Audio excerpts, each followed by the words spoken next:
కోడికత్తి scene చాలా మంచివాడని ఇప్పటికైనా bail లభించినందుకు సంతోషంగా ఉందని అమలాపురం మాజీ ఎంపీ జీవి హర్షకుమార్ అన్నారు.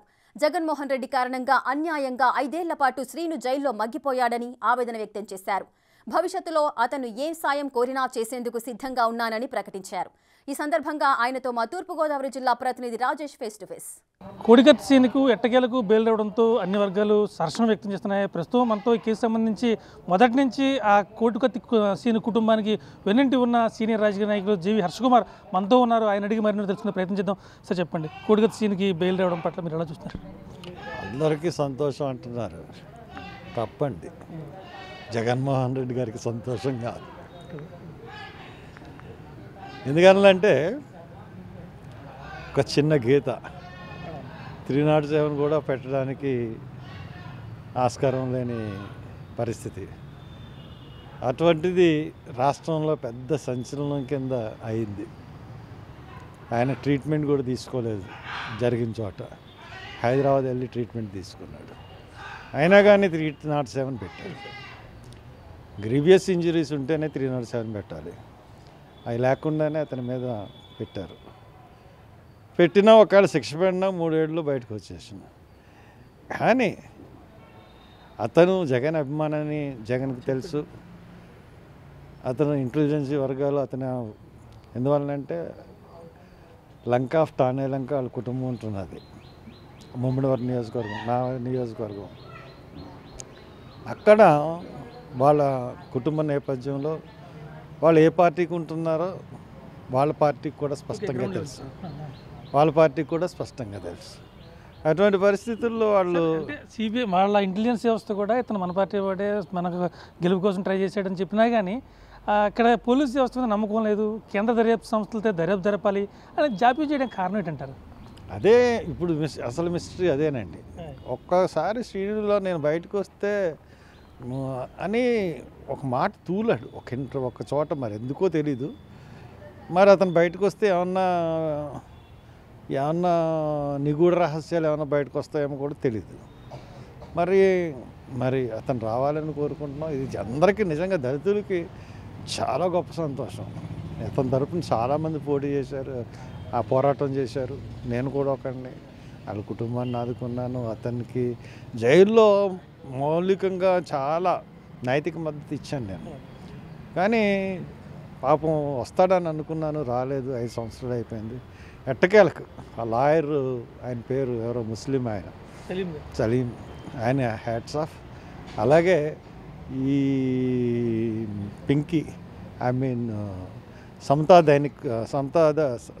సైనిక్ దళ్, వాళ్ళు కూడా లాస్ట్లో మంచి పోరాటం చేశారు. జైల్లో కూడా అతన్ని పరామర్శించారు కదా సార్, అప్పుడు అతను మాట తీరు ఎలా ఉండేది? కోడికత్తి సీను అంత క్రూయల్గా ఉండేదంటారు? నేను జైల్లో 48 రోజులు నాతో పాటు ఉన్నాడండి. ఒక్కరోజు కాదు, 48 రోజులు నాతో పాటు ఉన్నాడు జైల్లో. రోజు కలిసివాడు. చాలా సాఫ్ట్ నేచర్.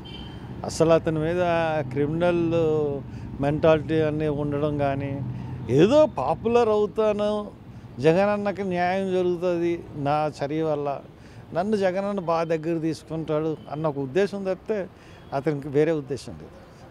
కాబట్టి చాలా మంచోడు, చాలా మంచి కుర్రాడు. ఈరోజు అతనికి బెయిల్ రావడం చాలా కాలానికి చాలా జాప్యంగా అయినా న్యాయం జరిగిందని భావిస్తున్నాం. చాలా సంతోషంగా కూడా ఉంది. ఈ కేసులో బెయిల్ జాప్యం కావడం కారణం ముందుగా జగన్మోహన్ రెడ్డి సాక్ష్యం చెప్పకపోవడం. 5 ఏళ్ళుగా కేవలం 3 సార్లు కోర్టుకు వెళ్ళకపోతే నాన్ బెయిల్ వాళ్ళని ఇష్యూ చేస్తానని చెప్పారు. మరి అటువంటిప్పుడు జగన్మోహన్ రెడ్డి ఎందుకు సాక్ష్యం చెప్పలేదు? అంటే సామాన్యులకు ఒక న్యాయం, ఈ ముఖ్యమంత్రులకు ఒక న్యాయం, లేకపోతే ఆంధ్రప్రదేశ్ ముఖ్యమంత్రికి ఒక న్యాయం, ఢిల్లీ ముఖ్యమంత్రికి ఒక న్యాయం, లేకపోతే రాంచీ ముఖ్యమంత్రికి, ఐ మీన్ ఏంటది ఛత్తీస్గఢ్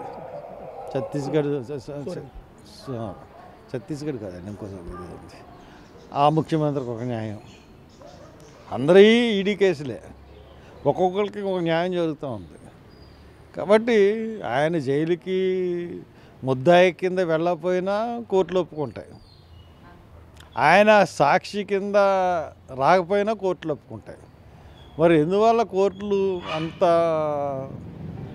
జగన్మోహన్ రెడ్డికి భయపడుతున్నాయో అర్థం కావట్లేదు. అంటే కేవలం బెయిల్ జాప్యం కావడానికి జగన్మోహన్ రెడ్డి ఒకరే కారణం అంటారా? ఖచ్చితంగా తనే కారణం అండి. ఇప్పుడు తన సాక్ష్యాన్ని చెప్పడానికి రాలేదు. సాక్ష్యాన్ని చెప్పడానికి రాలేనప్పుడు ఎన్బిడబ్ల్యూ ఇచ్చి అరెస్ట్ వారెంట్ ఇచ్చి తీసుకురావాలి కదా కోర్టులు. ఎందుకు తీసుకురావట్లేదు? అదే సామాన్య న్యాయం. అదే మా దేంట్లో ఉన్న సాక్ష్యం చెప్పలేదడానికి వెళ్ళలేదు అనుకోండి, ఇమీడియట్గా మరి సామాన్యులుగా ఏం చేస్తారంటే ఒకసారి చూస్తారు, రెండు చూస్తారు, మూడోసారి ఎన్బిడబ్ల్యూ ఇచ్చి తీసుకుని వస్తారు. ముఖ్యమంత్రి గారు కాబట్టి ఆయనకి అది అమలు చేయలేదు. కాబట్టి న్యాయం అన్నది ఒక్కొక్కరికి ఒకలాగా ఉంటుంది. కొద్దిసేపు క్రితం ప్రముఖ న్యాయవాది ముప్పాళ్ళ గారితో మాట్లాడడం, వివేకానంద రెడ్డి చంపిన అతనికి కూడా 6 నెలల బెయిల్ వచ్చేసింది. ఒక వ్యక్తిని చంపి డోర్ డెలివరీ చేసిన వ్యక్తి కూడా బెయిల్ వచ్చేసింది. కేవలం ఉద్దేశపూర్వకంగా చేయకపోయినా చిన్న కొత్తిఘాటుకు ఇంతకాలం పడిందంటే దాన్ని ఎలా చూడాలంటారు? ఏమండి, అది 353, 354 కేసు. నాకు హైకోర్టు 42A సిఆర్పిసి ఇచ్చింది విచారణ చేయమని. అంటే నన్ను అరెస్ట్ చేయకూడదు, విచారణ చేయాలి. అటువంటి కోర్టు ఉత్తర్వులు కాదని తీసుకెళ్ళి నన్ను 48 రోజులు పెట్టారు.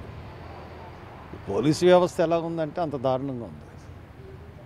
ఖచ్చితంగా దాని మీద నేను కేసు వేసానంటే ఇప్పుడు ఆ సిఐ ఎస్ఐలు అక్కడ ఉన్న డిఎస్పీ ఎస్పీలకి డెఫినెట్గా తగులుతుంది. 41 సిఆర్పిసి ఇచ్చిన తర్వాత 41A సిఆర్పిసి ఇచ్చిన తర్వాత ముద్దాయిని అరెస్ట్ చేయకూడదు కదా.